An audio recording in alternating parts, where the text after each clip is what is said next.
اور یعنی اللہ تعالیٰ کے احکام کو جب وہ پس پشت ڈالتا ہے، اللہ تعالیٰ سے اس کا رابطہ اور منقطع جب ہو جاتا ہے تو پھر اس کے اندر وحشت پیدا ہو جاتی ہے۔ آپ دیکھیں ایک کھنڈر جو ہے، اس کھنڈر پہ ایک زمین ہے، یعنی ایک علاقہ کھنڈر بن جائے تو اس کھنڈر والی زمین کے اوپر کوئی بھی انسان دن میں بھی نہیں جاتا کیونکہ ڈرتے ہیں۔ اسی طرح یہ کیفیت بن جاتی ہے اس گناہگار انسان کے دل کی، جو گناہوں کا رسیہ ہے، وحشت پیدا ہو جاتی ہے، اور یہ وحشت اس انسان کو اس حالت تک پہنچا دیتی ہے کہ اس کا دل جو ہے انسان زندہ ہوتے ہوئے اس کا دل مر جاتا ہے۔ اور پھر جس طرح کہتے ہیں کہ وَمَن يَهُنْ يَسْهُلِ الْحَوَانُ وَمَا لِجُرْحٍ بِمَيِّتٍ إِلَامُ، کہ انسان جب ایک ذلت کو پسند کر لے تو پھر ذلت اور رسوئی اس کا مقدر بن جاتی ہے، اور ذلت کو اپنانا اس کے لیے آسان بن جاتا ہے۔ وَمَا لِلْجُرْحِ بِمَيِّتٍ إِلَامُ، کیونکہ مردے کو جو ہے وہ زخم تکلیف نہیں دیتا ہے، یعنی اس کا جب انسان کا دل مر جائے تو پھر زندہ بھی ہے تب بھی مر جاتا ہے۔ تو یہ سب سے بھیانک موت ہے اس انسان کی کہ جب اس کا دل فوت ہو جائے اور وہ دنیا کے اوپر زندگی گزار رہا ہو، اور پھر اس کے مال دولت پتہ نہیں کیا کچھ اس میں خوشی محسوس کرتا ہو، لیکن اس کا دل مردہ ہو، یہ سب سے قبیح ترین موت ہے۔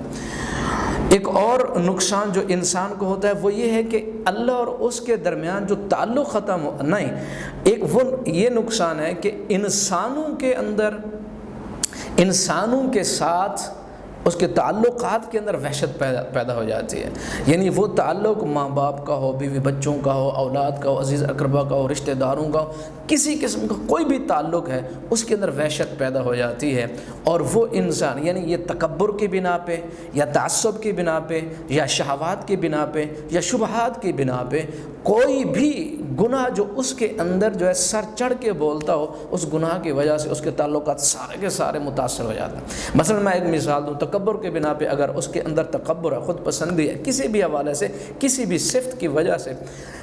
خود پسندی ہے، تو پھر وہ انسان کسی بھی انسان کو اپنے آپ سے برتر سمجھے گا ہی نہیں، اور پھر اس سے بڑھ کر یہ کہ جب اس کے اندر خود پسندی پیدا ہوتی ہے وہ کسی بھی ذات کو بڑا نہیں سمجھتا، اس کی بات کو بڑا نہیں سمجھتا ہے، اپنے آپ کو وہ یہ خود پسندی، یعنی پھر وہ خالق اور مالک کے سامنے سر بسجود نہیں ہوتا، اس میں لذت محسوس نہیں کرتا، کیونکہ اس میں تکبر اور خود پسندی ہے، اور پھر ہر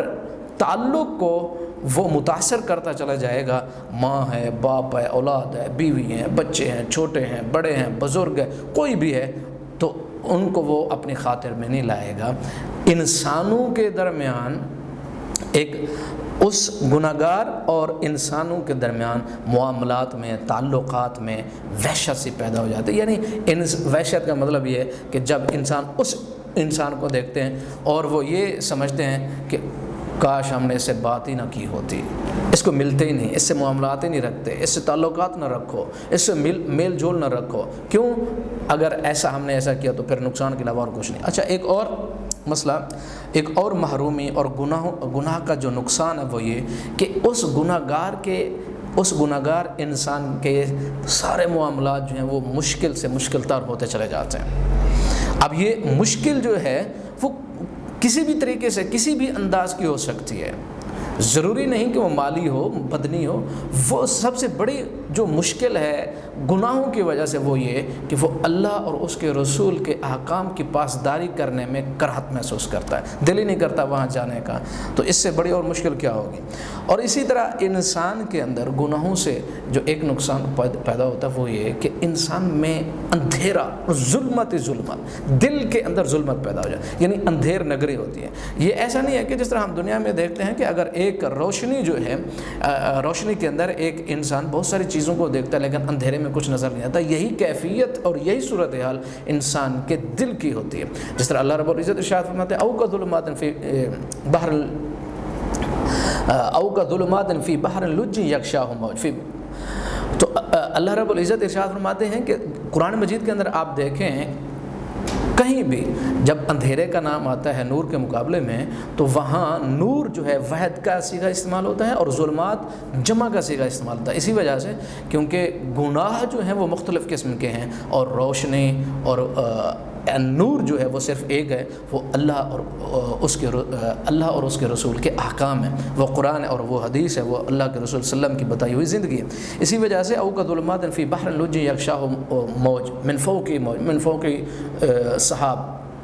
ظلمات بعضها فوق بعض اذا اخرج یدہ لم یکد یراہا۔ اللہ تعالیٰ ارشاد فرماتے ہیں ایسی اندھیر نگری ہوتی ہے، ایک انسان گہرے سمندر کے اندر کھڑا ہو، پھر اس کے اوپر پانی، پھر بادل، پھر کالے بادل، پھر اس طرح، یعنی یہ ساری اندھیر نگری، اس میں اپنا انسان ہاتھ بھی اگر دیکھنا چاہے نہیں دیکھ سکتا۔ تو گناہ گار انسان کے دل کی حالت بھی ایسی ہوتی ہے، اس کو زندگی کا کوئی راستہ ملتا ہی نہیں۔ اچھا، پھر ایک اور محرومی وہ یہ کہ انسان کا گناہوں کی وجہ سے دل اور بدن دونوں کمزور ہو جاتے ہیں۔ یعنی ایک انسان، بدن کی کمزوری تو سمجھ آتی ہے، دل کی کمزوری یہ ہے کہ انسان گناہ گار انسان روزانہ ارادہ کرتا ہے کہ آج تو میں ضرور نماز پڑھوں گا، آج تو بالکل اٹھوں گا ہی، اور اتنے میں دنوں سے ارادہ کر رہا ہوں۔ تو پھر جب بھی وقت آئے گا صبح کی اذان کا، اس نے ارادہ کیا تھا، تو پھر اس کو پتہ بھی نہیں چلے گا، بھول جائے گا، وہ پتہ بھی نہیں، اور جب پھر دوبارہ 2 دن 3 دن ہفتہ پھر، لیکن جب بھی ارادہ کرے گا اس کو پورا نہیں کر سکے گا۔ یہ ارادے کی کمزوری ہے، یہ گناہوں کی وجہ سے ہوتی ہے۔ اور اگر ایک انسان گناہ گار نہیں ہے، اس کا ارادہ جو اتنا مضبوط اور ٹھوس ہوتا ہے کہ جتنی بھی دنیا الٹی لٹک جائے، زمین و آسمان زیر و زبر ہو جائے، اس کو اپنے ارادے سے ہٹایا نہیں جا سکتا۔ یہ مضبوطی ہوتی ہے کردار کی، سیرت کی، اور انسان کو اللہ اور اس کے رسول کے سامنے جو ایک انسان جھکا ہوا ہو، فرما بردار ہو، وہ بہت بڑا بہادر ہوتا ہے، اور دوسرا انسان انتہا درجے کا کمزور اور بزدل بنتا ہے گناہوں کی وجہ سے۔